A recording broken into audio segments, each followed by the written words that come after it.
কুল্লু নাফসিন যায়িকাতুল মাউত, প্রত্যেক প্রাণীকে মৃত্যুর স্বাদ গ্রহণ করতে হবে।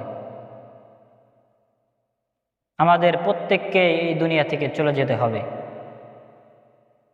কেউ আমরা এই দুনিয়াতে চিরস্থায়ী থাকব না। এই দুনিয়াটা আমাদের জন্য ক্ষণস্থায়ী। আর কিয়ামতের দিন এবং কিয়ামত দিবস হলো আমাদের জন্য চিরস্থায়ী। কারণ কবরস্থানগুলো দিন দিন যুবক যুবতী দিয়ে ভরে যাচ্ছে, অথচ সেই যুবক যুবতীকে যদি নামাজের দাওয়াত দেওয়া হয়,